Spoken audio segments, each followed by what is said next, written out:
Primero hablaremos del círculo trigonométrico, también conocido como círculo o circunferencia unitaria. Esta construcción hace uso de una circunferencia con las siguientes condiciones. Es una circunferencia con centro en el origen de coordenadas y tiene radio igual a 1. Es decir, todos los puntos que constituyen la circunferencia están a una unidad del origen de coordenadas. Gráficamente utilizamos el plano cartesiano para representar el conjunto de puntos que forma la circunferencia, esto es, el lugar geométrico que define la circunferencia que queremos construir. A cada punto de la circunferencia se le corresponde un par de coordenadas de manera única. En X sobre el eje horizontal y en Y sobre el eje vertical, estando siempre a una unidad de distancia del origen, define un único ángulo que puede variar entre 0 y 2π, siendo 0 y 2π el inicio y el final de la trayectoria completa de los puntos.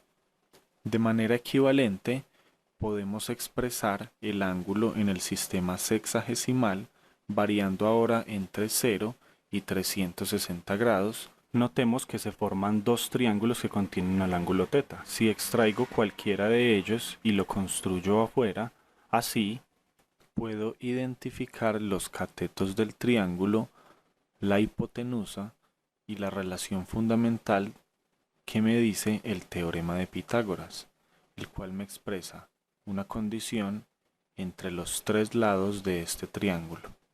Además, puedo conocer las razones trigonométricas seno del ángulo igual al cateto opuesto sobre la hipotenusa y coseno del ángulo igual a cateto adyacente sobre la hipotenusa, que definen las proporciones de nuestro triángulo. Si ahora tomamos las coordenadas x y y de nuestro punto de la circunferencia, podemos identificarlos en el triángulo como el cateto adyacente y el opuesto respectivamente.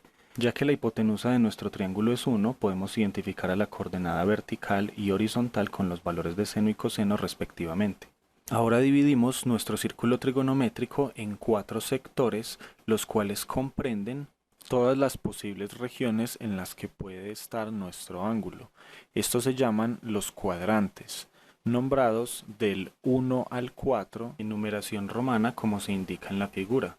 El primer cuadrante de 0 a pi medios, el segundo cuadrante de pi medios a pi, el tercer cuadrante de pi a 3 pi medios y el cuarto cuadrante de 3 pi medios a 2 pi.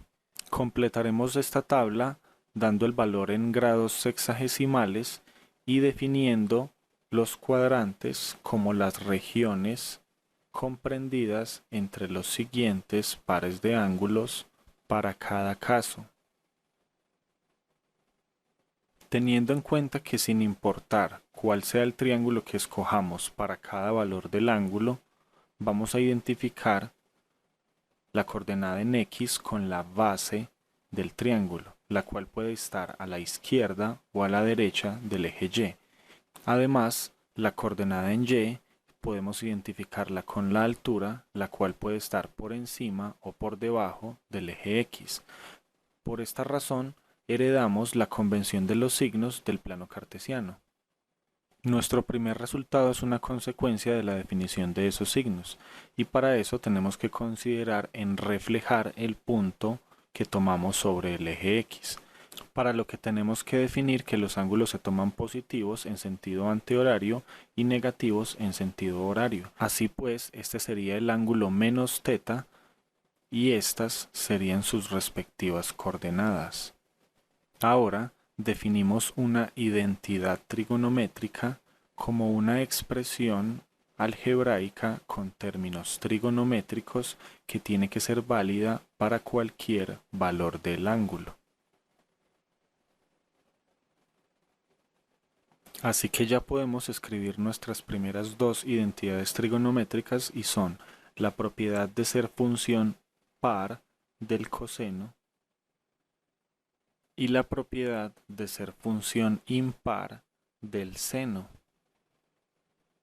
Ahora, como consecuencia directa del teorema de Pitágoras, identificando la hipotenusa como el radio de la circunferencia y por tanto de valor 1, podemos notar que las coordenadas x y y corresponden al cateto adyacente y al cateto opuesto respectivamente, cuya expresión corresponde a la ecuación canónica de una circunferencia centrada en el origen y de radio 1, la cual escribiremos abajo en términos de seno y coseno para así lograr nuestra tercera ecuación válida para cualquier valor del ángulo, es decir, identidad trigonométrica.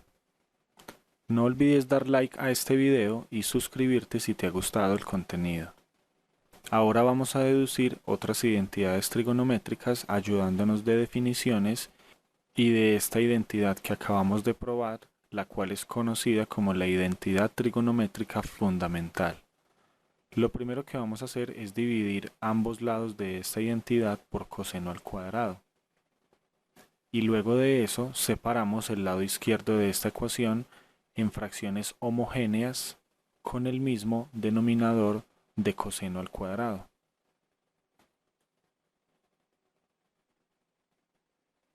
En el lado derecho utilizamos las reglas de los exponentes para expresar directamente como una fracción al cuadrado. Vamos a recordar las definiciones de las funciones tangente, definida como seno sobre coseno, además de la definición de la función secante, definida como el inverso del coseno.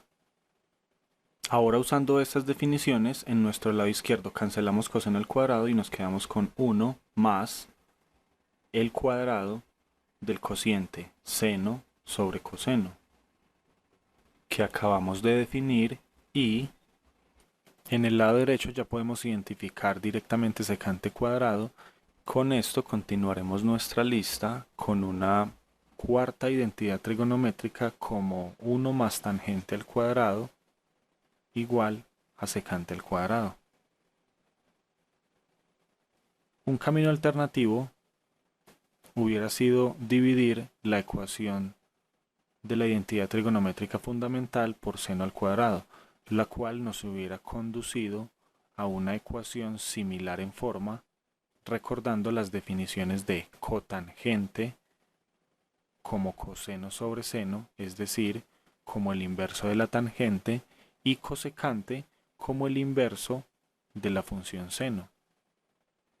Con esto, nuevamente dividiendo en fracciones homogéneas el lado izquierdo de la ecuación y utilizando las reglas de los exponentes, identificamos las fracciones con las que acabamos de definir nuestras dos razones trigonométricas de cotangente y cosecante. En este caso sería cotangente al cuadrado más 1 igual a cosecante al cuadrado. En este punto tenemos 5 identidades trigonométricas y podemos extender en un gran número nuestras identidades considerando las expresiones para la suma y resta de ángulos de las funciones seno y coseno. Hazme saber dejando un comentario si quieres un video adicional en donde puedas conocer de dónde salen estas identidades y otras de mayor dificultad. Por el momento las usaremos en este video para ejemplificar cómo a partir de unas identidades podemos generar otras. Solamente necesitamos asumir las expresiones para la suma de u y v, ya que en el caso de la resta podemos identificarlo como una consecuencia de la propiedad de función par e impar de las funciones coseno y seno respectivamente. Nuestra primera identidad consiste en calcular el seno del ángulo doble, es decir, del ángulo 2 veces θ, para lo cual es suficiente reexpresar de la manera indicada y utilizar la ecuación que asumimos arriba. Como podemos ver, se repite el término seno de θ por coseno de θ y así podemos expresar seno de 2θ igual a 2 seno de teta por coseno de teta. Otra identidad trigonométrica que podemos explorar es el coseno del ángulo doble, la cual, con la misma identificación, nos permite llegar a la conclusión de que el coseno del ángulo doble es coseno al cuadrado de teta menos seno al cuadrado de teta, la cual, ayudados de nuestra identidad trigonométrica fundamental, podemos reexpresar de dos maneras diferentes, ya sea reexpresando a coseno al cuadrado como 1 menos seno al cuadrado, o como menos seno al cuadrado como coseno al cuadrado menos 1.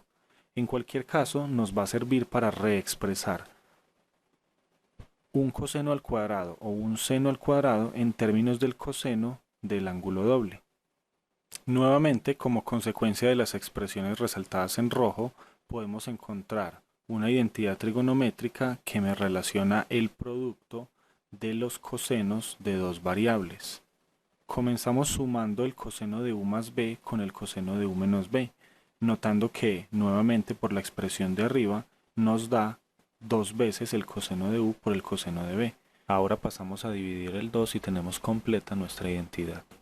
Análogamente, podemos obtener cualquier combinación de los productos de las funciones seno y coseno, como por ejemplo este, el cual quedará en términos del seno de la suma y el seno de la resta. No olvides revisar la descripción para encontrar un documento con esta y muchas más identidades trigonométricas de uso frecuente.